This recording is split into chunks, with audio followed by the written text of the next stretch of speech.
ପୁଣି ଥରେ ସ୍ୱାଗତ। ଫକୀରମୋହନ ସେନାପତିଙ୍କ ଲେଖନୀର ଗଭୀରତାକୁ ଆଉ ଟିକେ ଅନୁଭବ କରିବା ପାଇଁ।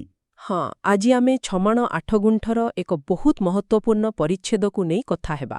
ଆଜ୍ଞା, ଅଷ୍ଟାଦଶ ପରିଚ୍ଛେଦ ସାୟନ୍ତାଣୀ। ଯଦି କେହି ଆମର ପୂର୍ବ ଆଲୋଚନାଗୁଡ଼ିକୁ ଶୁଣିନାହାନ୍ତି, ତାହେଲେ ଆଜିର କଥାକୁ ଭଲ ଭାବରେ ବୁଝିବା ପାଇଁ ମୋର ଅନୁରୋଧ ସେଗୁଡ଼ିକୁ ଟିକେ ଶୁଣି ନିଅନ୍ତୁ। ହଁ, କାହିଁକିନା କାହାଣୀର ସୂତାଖିଅ ଯୋଡ଼ି ହୋଇ ରହିଛି। ଠିକ୍ କହିଲେ। ଆଉ ଆରମ୍ଭ କରିବା ଆଗରୁ ଆମେ ସେହି ଶ୍ରୋତାମାନଙ୍କୁ ଧନ୍ୟବାଦ ଦେବାକୁ ଚାହିଁବୁ ଯେଉଁମାନେ ଆମକୁ ଆମ ଓଡ଼ିଆ ଚ୍ୟାନେଲ ଅନୁରଣକୁ ସ୍ୱଳ୍ପ ଅର୍ଥରାଶି ଦାନ କରି ସମର୍ଥନ କରୁଛନ୍ତି। ଆପଣଙ୍କର ଏହି ସହଯୋଗ ଆମ ପାଇଁ ବହୁତ ବଡ଼ କଥା। ଯଦି ଆପଣ ବି ଆମକୁ ସାହାଯ୍ୟ କରିବାକୁ ଚାହାନ୍ତି, ତେବେ ଏହି ସ୍କ୍ରିନ୍ରେ ଦିଶୁଥିବା କ୍ୟୁଆର୍ କୋଡ୍ ସ୍କାନ୍ କରି ଏକ ଛୋଟ ପରିମାଣର ଅର୍ଥ ଦାନ କରିପାରିବେ। ଆପଣଙ୍କର ଏହି ସାହାଯ୍ୟ ଆମକୁ ଏମିତି କାମ ଆଗକୁ ନେବାକୁ ପ୍ରେରଣା ଦିଏ। ତେବେ ଶେଷ ପର୍ଯ୍ୟନ୍ତ ଆମ ସହିତ ରହନ୍ତୁ, କାହାଣୀକୁ ଭଲ ଭାବରେ ବୁଝିବା ଆଉ ଆଗକୁ କ'ଣ ହେବ ଜାଣିବା। ହଁ, ଚାଲନ୍ତୁ ଆରମ୍ଭ କରିବା। ତେବେ ଚାଲନ୍ତୁ କଳ୍ପନାରେ ସେହି ସମୟକୁ ଫେରିଯିବା।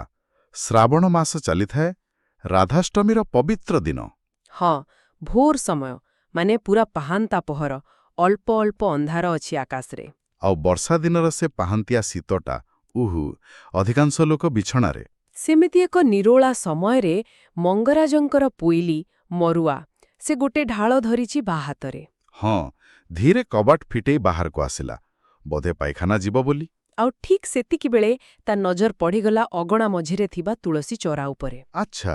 ସେଠି ଗୋଟେ କ'ଣ ଧଳା ରଙ୍ଗର ଜିନିଷ ଦେଖିଲା ସେ। ଟିକେ ଠିଆ ହୋଇଗଲା, ଭାବିଲା ଏଇଟା କ'ଣ ହେଇଥିବ ଏଟେ ସକାଳୁ। ଏଠି ଟିକେ କହି ରଖେ, ସେ ତୁଳସୀ ଚଉରାଟା ସାନ୍ତାଣୀଙ୍କ ପାଇଁ କେତେ ଗୁରୁତ୍ୱପୂର୍ଣ୍ଣ ଥିଲା। ଓହୋ, ବହୁତ। ତାଙ୍କ ଜୀବନର ଅଂଶ କହିଲେ ଚଳେ। ସେ ବୃନ୍ଦାବତୀ ପୂଜା ତାଙ୍କ ପାଇଁ ଗୋଟେ ନିଷ୍ଠା ଥିଲା। ନିଜେ ଗଛ ଲଗେଇବା, ସକାଳୁ ଉଠି ଲିପାପୋଛା କରିବା, ଗାଧୋଇ ସାରି ପାଣି ଦେବା, ଭୋଗ ଲଗେଇବା, ସଞ୍ଜବେଳେ ବତି ଦେଇ କେତେ ସମୟ ଯାଏଁ ପ୍ରାର୍ଥନା କରିବା, ଏସବୁ ତାଙ୍କର ନୀତିଦିନିଆ କାମ ଥିଲା।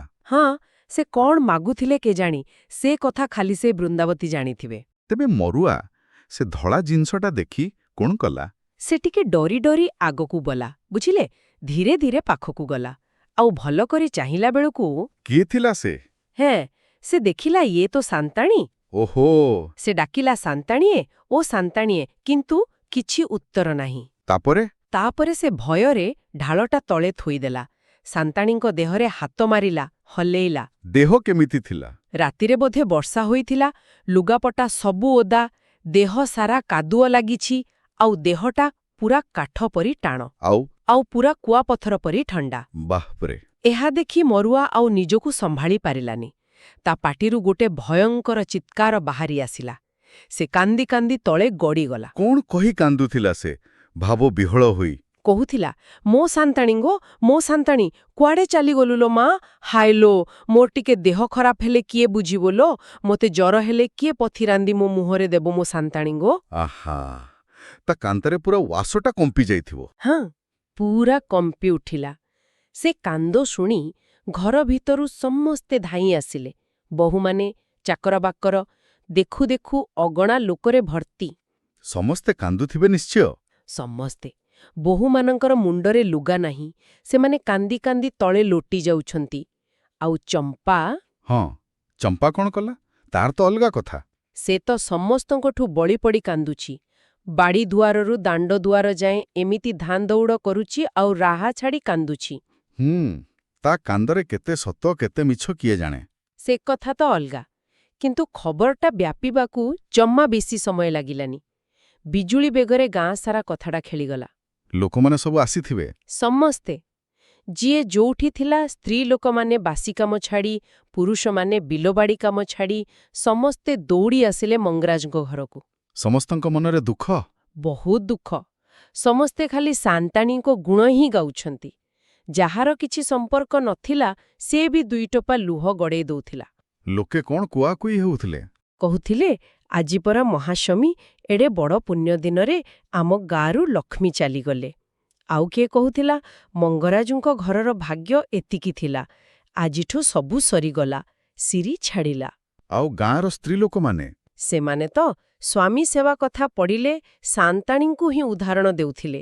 କହୁଥିଲେ, ତାଙ୍କ ପରି ଆଉ କିଏ ହବ? ସତରେ, ଏତେ ଶୋକ, ଏତେ ଆଲୋଚନା। ସାନ୍ତାଣୀଙ୍କ ଚରିତ୍ରରେ ଏମିତି କ'ଣ ଥିଲା ଯେ ସେ ସମସ୍ତଙ୍କର ଏତେ ପ୍ରିୟ ଥିଲେ? ଏଇଠି ଆମେ ଟିକେ ଭଲ ଭାବରେ ଦେଖିବା ଦରକାର। ସାନ୍ତାଣୀଙ୍କ ଚରିତ୍ର ଥିଲା, କେମିତି କହିବି, ପୁରା ନିର୍ମଳ ଆଉ ଧର୍ମରେ ବହୁତ ବିଶ୍ୱାସ। ହଁ, ସେଇଟା ତ ଜଣାପଡ଼ୁଛି। ଦେଖନ୍ତୁ, ଭଗବାନ ତାଙ୍କ କପାଳରୁ ସ୍ତ୍ରୀ ଲୋକର ସବୁଠୁ ବଡ଼ ସୁଖ ମାନେ ପତି ସୋହାଗ ବୋଧେ ପୋଛି ଦେଇଥିଲେ, କିନ୍ତୁ ସେଥିପାଇଁ ତାଙ୍କ ମନରେ କେବେ ବି ଦୁଃଖ ନଥିଲା। ଆଶ୍ଚର୍ଯ୍ୟ। ସେ ଭାବୁଥିଲେ ସ୍ତ୍ରୀର ଧର୍ମ ହେଲା ପତି ସେବା, ଆଉ ସେଇ ସେବାରେ ହିଁ ପ୍ରକୃତ ସୁଖ। ଖାଲି ପତି ନୁହେଁ, ମଣିଷ ମାତ୍ରକେ ସେବା କରିବାଟା ତାଙ୍କର ଗୋଟେ କର୍ତ୍ତବ୍ୟ ଭଳି ଥିଲା। କିନ୍ତୁ ନିଜ ପରିବାର ଭିତରେ ପୁଅ ବୋହୂଙ୍କ ସହିତ ତାଙ୍କର ସମ୍ପର୍କ କେମିତି ଥିଲା? ସେଇଠି କଥାଟା ଟିକେ ଅଲଗା। ପୁଅମାନେ ବଡ଼ ହେଲା ପରେ ଆଉ ମା ପାଖକୁ ବିଶେଷ ମାଡ଼ୁନଥିଲେ। ବୋହୂମାନେ ଅମାନ୍ୟ କରୁନଥିଲେ ସତ, କିନ୍ତୁ ଜଣେ ଶାଶୁ ହିସାବରେ ଯେଉଁ ମାନ ସମ୍ମାନ, ଯେଉଁ ମୁରବୀପଣିଆ ମିଳିବା କଥା, ସେଟା ନଥିଲା। ରୋଗ ବିମାରୀରେ ପଡ଼ିଲେ ଟିକେ ପଚାରିବାକୁ ବି କେହି ନଥିଲେ। କାହିଁକି ଏମିତି? କିଛିଟା ତାଙ୍କର ନିଜ ସ୍ୱଭାବ ପାଇଁ ବୋଧେ। ତାଙ୍କର ସେ ଘରଣୀପଣିଆ, ପୁଅ ବୋହୂ ବା ଚାକରବାକରଙ୍କୁ ଶାସନରେ ରଖିବା, ଏସବୁ ଗୁଣ ନଥିଲା। ସେଥିପ୍ରତି ଧ୍ୟାନ ବି ନଥିଲା। ଆଚ୍ଛା। ତାଙ୍କ ପାଇଁ ସମସ୍ତେ ସମାନ। ଲେଖକ ଯେମିତି କହିଛନ୍ତି, ଧୁଆମୂଳା ଅଧୁଆମୂଳା ସବୁ ସମାନ। ଏଇ ଯୋଉ ସମଦୃଷ୍ଟି, ଏଇଟା ହୁଏତ ତାଙ୍କୁ ପରିବାରରେ ଟିକେ କର୍ତ୍ତୃତ୍ୱହୀନ କରିଦେଇଥିଲା। ଆଉ ତାଙ୍କର ସ୍ୱଭାବ? ସେ କେମିତି ଥିଲେ? ବଡ଼ ଅଦ୍ଭୁତ ସ୍ୱଭାବ। କେହି 100 କଥା କହିଗଲେ ବି ସେ ପଥର ପରି ଚୁପ୍ ରହୁଥିଲେ। ମାନେ ହସିବା, କାନ୍ଦିବା ଯେମିତି ସେ ଜାଣିନଥିଲେ। କାହା ସହିତ କଳିତ କରାଳା ନାହିଁ? ଜମା ନାହିଁ। କି କାହା ସହିତ ଏମିତି କିଛି ଗଭୀର ଭାବ ବି ନାହିଁ। ନିଜ ଦୁଃଖ କଥା କେବେ କାହାକୁ କହିବାର କେହି ଦେଖିନି। କିନ୍ତୁ ଏତେ ଶାନ୍ତ ନୀରବ ଲୋକ ଭିତରେ ବି କିଛି ବିଶେଷତ୍ୱ ଥିବ ନିଶ୍ଚୟ? ନିଶ୍ଚୟ ଥିଲା। ਪਰ ସେଇଟା ହେଉଛି ତାଙ୍କର ଅସୀମ ଦୟା, ଅସାଧାରଣ ଦୟା। ଘରେ କାହାର ଯଦି ଦେହ ଖରାପ ହେଲା, ସେ ପୋଇଲି ହେଉ କି ନିଜ ବୋହୂ, ସେ ସେବା କରୁଥିଲେ। ଦିନ ରାତି ଲାଗିପଡ଼ି ସେବା କରୁଥିଲେ। କେହି ଯଦି ଉପାସ ଅଛି ବୋଲି ଜାଣିଲେ, ତାକୁ ନ ଖୁଆଇବା ଯାଏଁ ନିଜେ ପାଣି ଟୋପେ ପିଉନଥିଲେ। ଆଉ ଗାଁ ଲୋକଙ୍କ ପାଇଁ? ଗାଁର ଗରିବ ଗୁରୁବା, ବିଧବା, ଅସହାୟ ଲୋକଙ୍କ ଖବର ସବୁବେଳେ ନେଉଥିଲେ। କାହା ଘରେ ଚୁଲି ଜଳୁନି ଶୁଣିଲେ, ସ୍ୱାମୀ, ପୁଅ, ବୋହୂଙ୍କୁ ଲୁଚେଇକି ଚାଉଳ, ଡାଲି, ଲୁଣ, ତେଲ, ପରିବାପତ୍ର ପଠେଇ ଦେଉଥିଲେ। ଆଚ୍ଛା। ଏମିତିକି ଅନେକ ପ୍ରଜା ତାଙ୍କରି ଯୋଗୁଁ ମଙ୍ଗରାଜଙ୍କ ଜୁଲୁମରୁ ବଞ୍ଚି ଯାଇଥିଲେ। ସତରେ? ତାମାନେ ଯଦି କେହି ନିଜ ସ୍ତ୍ରୀ କି ଝିଅକୁ ପଠେଇ ସାନ୍ତାଣୀଙ୍କ କାନରେ କଥାଟା ପକେଇ ପାରିଲା, ତାହେଲେ ତାର କାମ ହୋଇଗଲା, ସେ ବଞ୍ଚିଗଲା। ଅବଶ୍ୟ ଏଥିପାଇଁ ତାଙ୍କୁ କମ୍ କଥା ଶୁଣିବାକୁ ପଡୁନଥିଲା। କାଠୁ? ମଙ୍ଗରାଜଙ୍କଠୁ। ମଙ୍ଗରାଜଙ୍କଠୁ ପ୍ରବଳ ଗାଳି ଆଉ ଚମ୍ପାର ସେ ଟାହି ଟପରା ସବୁ ସହିବାକୁ ପଡୁଥିଲା। କିନ୍ତୁ ସେତେବେଳେ ସେ ଯେମିତି କାଣୁଣୀ ପାଲଟି ଯାଉଥିଲେ। ବାଃ, ଏଇଟା ଗୋଟେ ବଡ଼ କଥା। ସେଇଥିପାଇଁ ତ ଶିବୁ ପଣ୍ଡିତ ତାଙ୍କୁ ଦୟା, ସ୍ନେହ, ଭକ୍ତିର ମୂର୍ତ୍ତିମତ ଦେବୀ ବୋଲି କହୁଥିଲେ। କିନ୍ତୁ ଏହା ସହିତ ଆଉ କିଛି ବିଚିତ୍ର କଥା ବି ଥିଲା ତାଙ୍କ ସ୍ୱଭାବରେ। ଯେମିତି ସେ ଭଲକରେ କଥା ଯୋଡ଼ି କହିପାରୁନଥିଲେ, ଆଉ ସ୍ୱର ଏତେ ଧୀର ଯେ ପାଖ ଲୋକ ହିଁ ଶୁଣିପାରିବ। କିନ୍ତୁ ଯଦି ମଙ୍ଗରାଜ କାହା ଉପରେ ରାଗିଛନ୍ତି, ମାରିବାକୁ ଯାଉଛନ୍ତି, ସେତେବେଳେ ସାନ୍ତାଣୀ ମଝିରେ ପଶିଯିବେ। ଆଚ୍ଛା। ଆଉ ସେ ଦୋଷୀ ଲୋକଟାକୁ ବଞ୍ଚେଇବା ପାଇଁ ଏମିତି ଯୁକ୍ତି କରିବେ, ଏମିତି ମିଛ କଥା ସବୁ କହିବେ। ମିଛ କହିବେ? ପରକୁ ବଞ୍ଚେଇବା ପରେ ମିଛ କହିବାକୁ ବି ପଛାଉନଥିଲେ। ଫଳରେ ମଙ୍ଗରାଜଙ୍କ ରାଗ ଯାଇ ତାଙ୍କ ଉପରେ ସୁଝୁଥିଲା। ଜଣେ ଦୋଷୀକୁ ବଞ୍ଚିବା ପାଇଁ ମିଛ କହି ନିଜେ ଦଣ୍ଡ ପାଇବା, ଏଇଟା କେତେ ଦୂର ଠିକ୍ ସେ ବିଷୟରେ ଅଲଗା କଥା ହେବା। କିନ୍ତୁ ତାଙ୍କର ଏ ସ୍ୱଭାବ କେବେ ବଦଳିଲାନି। ନା। ଆଉ ଗୋଟେ କଥା, କାହାର ଦୁଃଖ ଦେଖିଲେ ସଙ୍ଗେ ସଙ୍ଗେ କାନ୍ଦି ପକାଉଥିଲେ। ଘରେ ଯଦି କଳି ଲାଗିଲା, ସବୁବେଳେ ଦୁର୍ବଳ ପକ୍ଷରେ। ନ୍ୟାୟ ଅନ୍ୟାୟ ନ ଦେଖି। ସେମିତି କିଛି ତାଙ୍କର ପକ୍ଷପାତିତା ନଥିଲା, କିନ୍ତୁ ଦୁର୍ବଳ ପ୍ରତି ସହାନୁଭୂତି ବେଶୀ ଥିଲା। ଆଉ ଗୋଟେ କଥା, ଯାହା ମଙ୍ଗରାଜଙ୍କୁ ସବୁବେଳେ ବିରକ୍ତ କରୁଥିଲା। ସେଇଟା କ'ଣ? ସେଇଟା ହେଲା ତାଙ୍କର ଘର କରଣା ବୁଦ୍ଧିର ଅଭାବ। ଟଙ୍କା ପଇସାଟା ଯେ କେତେ ମୂଲ୍ୟବାନ ଜିନିଷ, ସେ କଥା ସେ ଯେମିତି ବୁଝିପାରୁନଥିଲେ। ମାନେ ହାତକୁ ଯାହା ପଇସା ଆସିଲା, କୋଉଠି ଲୁଚେଇ ଛପେଇ ରଖିଦେବେ, ଆଉ ପରେ କାହା ଝିଅ ବାହାଘରକୁ ଶାଢ଼ୀ କିଣିଦେଲେ କି କୋଉଠି ଗରିବକୁ ଦାନ କରିଦେଲେ। ଓହୋ, ମଙ୍ଗରାଜ ତ ରାଗୁଥିବେ ନିଶ୍ଚୟ। ବହୁତ। କିନ୍ତୁ ସେଥିରେ ସାନ୍ତାଣୀଙ୍କର କିଛି ପରିବର୍ତ୍ତନ ନଥିଲା। ତାଙ୍କର ସେ ଦୟାଳୁ ସ୍ୱଭାବ ଆଉ ଏଇ ଅର୍ଥ ବିଷୟରେ ଉଦାସୀନତା, ଏ ଦୁଇଟା ଯୋଡ଼ି ହୋଇ ରହିଥିଲା। ତେବେ ଦୋଷ ହେଉ କି ଗୁଣ, ଆଜି ସେ ସାନ୍ତାଣୀଙ୍କ ପାଇଁ ସାରା ଗାଁ କାନ୍ଦୁଛି। କିନ୍ତୁ ଜଣେ ଲୋକ କାନ୍ଦୁନି। ହଁ, ସେ ହଉଛି ମୁକୁନ୍ଦା ହଳିଆ। ସେ କ'ଣ କରୁଛି? ସେ ବାଡ଼କୁ ଆଉଜି ବସିଛି। ପାକୁଆ ପାଟିଟା ଆଁ କରିଛି, ଆଖି ବୁଜି ଦେଇଛି। ହାଳୁଆ ଗୋଡ଼ ଦିଟା ଲମ୍ବେଇ ପୁରା ନିଶ୍ଚଳ। କାନ୍ଦୁନି? ଜମା କାନ୍ଦୁନି। ଏ ମୁକୁନ୍ଦା କିଏ? ତା ବିଷୟରେ କିଛି ଜଣାଅଛି? ତା ବିଷୟରେ ବି କିଛି ଠିକ୍ ଜଣା ନାହିଁ। ଆଗରେ ପଛରେ କେହି ନାହାନ୍ତି। ବୟସ କେତେ, ଜାତି କ'ଣ, କେହି କହିପାରିବେନି। ଆଚ୍ଛା। ସେ ନିଜେ କହେ ଯେ ସାୟନ୍ତାଣୀ ଯେବେ ଜନ୍ମ ହେଲେ ସେତେବେଳେ ସେ ହିଁ ଧାଇକୁ ଡାକିବାକୁ ଯାଇଥିଲା। ସାୟନ୍ତାଣୀଙ୍କ ବାପ ଘରୁ ସେ ତାଙ୍କ ସାଙ୍ଗରେ ଆସିଛି। ତାମାନେ ବହୁତ ପୁରୁଣା ଲୋକ। ହଁ, ଆଉ ବୋଧରେ ଏକମାତ୍ର ଲୋକ ଯିଏ ସାୟନ୍ତାଣୀଙ୍କ ମନ କଥା ଟିକେ ବୁଝୁଥିଲା।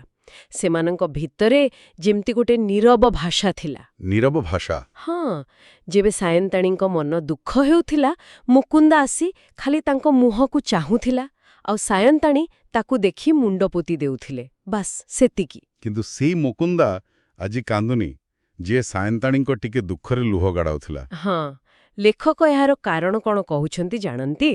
ସେ କହୁଛନ୍ତି ଯାହାର ସବୁ କିଛି ମାନେ ସୁଖ, ଶାନ୍ତି, ଭରସା, ସ୍ନେହ, ସାନ୍ତ୍ୱନା ସବୁ ଏକା ସାଙ୍ଗରେ ଶେଷ ହୋଇଯାଏ, ସେ ବୋଧହୁଏ କାନ୍ଦି ପାରେ ନାହିଁ। ଖାଲି ବେଳେବେଳେ ତା ଶୁଖିଲା ଛାତି ଭିତରୁ ଗୋଟେ ଗୋଟେ ଦୀର୍ଘଶ୍ୱାସ ବାହାରି ଆସୁଛି, ସେଇଟା ଯେମିତି ତାକୁ ଫାଟିଯିବାରୁ ରକ୍ଷା କରୁଛି। ବହୁତ କରୁଣା। ଆଉ ମଙ୍ଗରାଜ, ରାମଚନ୍ଦ୍ର ମଙ୍ଗରାଜ, ସେ କ'ଣ କରୁଛନ୍ତି? ସେ ସାୟନ୍ତାଣୀଙ୍କ ମୁଣ୍ଡ ପାଖରେ ବସିଛନ୍ତି, ଏକଦମ ଚୁପଚାପ। ଆଉ ଏକ ଲୟରେ ସାୟନ୍ତାଣୀଙ୍କ ମଲା ମୁହଁକୁ ଚାହିଁ ରହିଛନ୍ତି। ସ୍ଥିର, ସ୍ତବ୍ଧ। ହଁ, ଆଉ ସବୁଠୁ ଆଶ୍ଚର୍ଯ୍ୟ କଥା କ'ଣ ଜାଣନ୍ତି? କ'ଣ? ତାଙ୍କ ଆଖିରୁ ଲୁହ ଗଡ଼ୁଛି। ସତରେ? ମଙ୍ଗରାଜଙ୍କ ଆଖିରୁ ଲୁହ? ହଁ, ଯୋଉ ମଙ୍ଗରାଜଙ୍କ ଆଖିରେ କେହି କେବେ ଲୁହ ଦେଖିନଥିଲେ, ଆଜି ସେ କାନ୍ଦୁଛନ୍ତି। ଏକଥା ଦେଖି ସମସ୍ତେ ଆଶ୍ଚର୍ଯ୍ୟ। ଏଇଟା ତ ବଡ଼ ପ୍ରଶ୍ନ।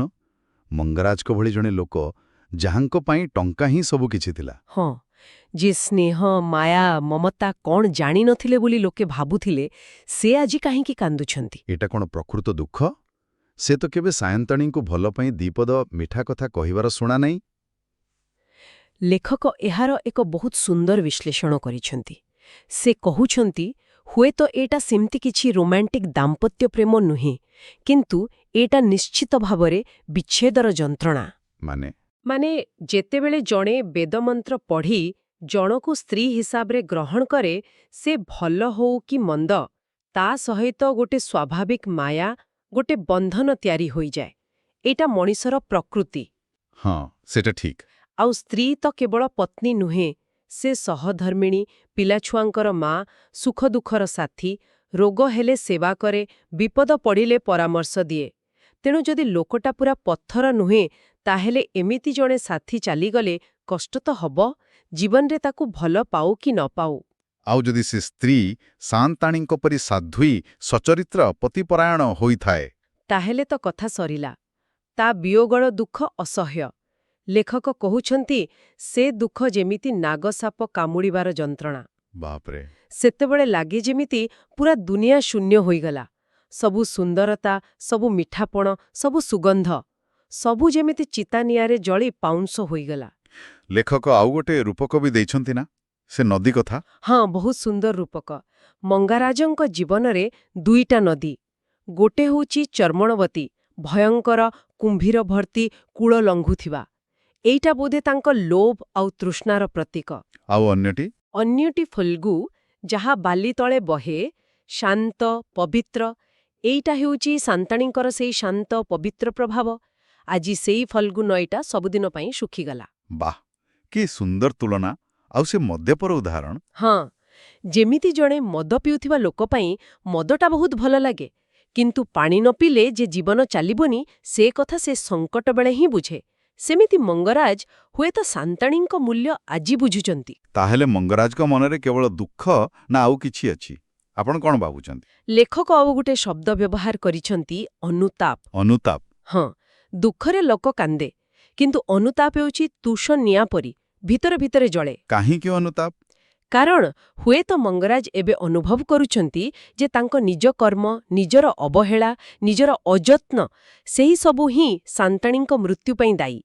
ଏଇ ଭାବନା ତାଙ୍କୁ ହୁଏତ ଅନୁତାପରେ ଜାଳୁଛି। କିନ୍ତୁ ସେ ତ ଆଗରୁ ଅନେକ ଭୁଲ କାମ କରିଛନ୍ତି, କେବେ ତ ଅନୁତାପ କରିବାର ଶୁଣା ନାହିଁ। ସେଇଟା ହିଁ କଥା। ଏଇଟା ହୁଏତ ତାଙ୍କ ଜୀବନର ପ୍ରଥମ ଅନୁତାପ। କିନ୍ତୁ ମଣିଷ ସ୍ୱଭାବ କ'ଣ ଏତେ ସହଜରେ ବଦଳେ? ମଙ୍ଗରାଜଙ୍କ ଭଳି ଜଣେ ଟାଣୁଆ ଲୋକ ସତରେ କ'ଣ ଏମିତି ଅନୁଭବ କରିପାରେ? ଏଇଠି ଲେଖକ ମଣିଷ ସ୍ୱଭାବର ଜଟିଳତା ଆଉ ପରିବର୍ତ୍ତନଶୀଳତା କଥା କହିଛନ୍ତି। ଦେଖନ୍ତୁ, ସବୁ ମଣିଷ ଭିତରେ ସବୁ ପ୍ରକାର ଗୁଣ ଥାଏ। ଦୟା, ମାୟା, ହିଂସା, ଦ୍ୱେଷ, ଲୋଭ ସବୁ। ହଁ, ଠିକ୍। ଯେତେବେଳେ ଏଗୁଡ଼ାକୁ ଗୋଟେ ସନ୍ତୁଳନରେ ଥାଏ, ସେ ସାଧାରଣ ମଣିଷ। କିନ୍ତୁ ଯେବେ ଗୋଟେ ଗୁଣ ବହୁତ ବଢ଼ିଯାଏ, ସେ ଦେବତା ହୁଏ, ନହେଲେ ରାକ୍ଷସ ହୁଏ। କିନ୍ତୁ କାହା ଭିତରେ କୋଉ ଗୁଣ କେତେବେଳେ ପ୍ରବଳ ଥାଏ ବା ଶୋଇକି ଥାଏ, ସେ କଥା କହିବା ମୁସ୍କିଲ। ସମୟ, ଘଟଣା ଆଉ ସଂସର୍ଗ ପାଇଲେ ସେ ଶୋଇଥିବା ଗୁଣ ବି ଜାଗି ଉଠିପାରେ। ଯେମିତି ସେ ଜଗାଇ ମାଧାଇ କଥା। ହଁ, ବା ଯେମିତି ପାଉଲ, ଖ୍ରୀଷ୍ଟ ବିରୋଧୀ ଥିଲେ, ପରେ ମହାନ ସନ୍ଥ ହେଲେ। ତେଣୁ ପରିବର୍ତ୍ତନ ଅସମ୍ଭବ ନୁହେଁ। ସେଇଥିପାଇଁ ତ ଆମ ଧର୍ମ କୁହେ, ପାପକୁ ଘୃଣା କର, ପାପୀକୁ ନୁହେଁ। ତାମାନେ ମଙ୍ଗରାଜଙ୍କ ଭିତରେ ବି ଅନୁତାପର ଭାବନା ଜାଗିପାରେ? କାହିଁକି ନୁହେଁ? କିଏ କହିବ? ଆମେ ତ କାହା ମନ ଭିତରେ ପଶି ଦେଖିପାରିବାନି। ଲେଖକ ନିଜେ ବି କହୁଛନ୍ତି ଯେ ମଙ୍ଗରାଜଙ୍କ ମନର ସେଇ ଜଟିଳ ଭାବନାକୁ, ଦୁଃଖ ଆଉ ଅନୁତାପର ମିଶ୍ରଣକୁ ସେ ଠିକ୍ ଭାବେ ବର୍ଣ୍ଣନା କରିପାରୁ ନାହାନ୍ତି। ହଁ, ଲେଖକଙ୍କର ସେଇ ନମ୍ରତା ତ ସବୁବେଳେ ଦେଖାଯାଏ। ସେ ଶେଷରେ କ'ଣ କହିଛନ୍ତି? ସେ କହୁଛନ୍ତି, ଏସବୁ କଥା ଏତିକିରେ ଥାଉ। ଏବେ ଶେଷକୃତ୍ୟର ସମୟ ହୋଇଗଲାଣି। ଦେବଦୁନ୍ଦୁଭି ମାନେ ବାଜା ବାଜିଲାଣି। ଶେଷରେ ସେ ଖାଲି କହୁଛନ୍ତି, ହରି ହରି ବୋଲ ମନ। ଓ, ଗୋଟେ ବହୁତ ଭାବବିଭୋଳ କଲା ଭଳି ପରିଚ୍ଛେଦ। ତେବେ ମୋଟାମୋଟି ଭାବେ କହିଲେ, ଏହି ପରିଚ୍ଛେଦର ମୁଖ୍ୟ କଥା କ'ଣ ରହିଲା? ମୁଖ୍ୟ କଥା ହେଲା ସାଆନ୍ତାଣୀଙ୍କର ମୃତ୍ୟୁ ଆଉ ତାଙ୍କୁ ନେଇ ସମସ୍ତଙ୍କର ପ୍ରତିକ୍ରିୟା, ମରୁଆର ସେ ଆବିଷ୍କାର, ପରିବାର ଆଉ ଗାଁ ଲୋକଙ୍କର ଗଭୀର ଶୋକ, ମୁକୁନ୍ଦାର ସେ ପଥର ପରି ସ୍ଥିରତା, ଆଉ ସବୁଠୁ ବଡ଼ କଥା, ମଙ୍ଗରାଜଙ୍କର ସେ ଅପ୍ରତ୍ୟାଶିତ ଲୁହ ଆଉ ତା ପଛର ଜଟିଳ ଭାବନା। ଆଉ ଏହା ସହିତ ସାନ୍ତାଣୀଙ୍କ ଚରିତ୍ରର ଗୋଟେ ପୂରା ଚିତ୍ର ଆମ ସାମ୍ନାକୁ ଆସିଲା। ତାଙ୍କର ସେ ନିଃସ୍ୱାର୍ଥପରତା, ଦୟା, ଧର୍ମପରାୟଣତା।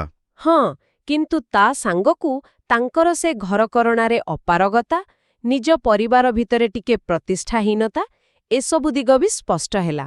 ଆଉ ମଙ୍ଗରାଜଙ୍କ ଚରିତ୍ରର ବି ଗୋଟେ ନୂଆ ଦିଗ ଦେଖିବାକୁ ମିଳିଲା, ତାଙ୍କ ଭିତରେ ଥିବା ସମ୍ଭାବ୍ୟ ଦୁଃଖ ଆଉ ଅନୁତାପ। ଠିକ୍।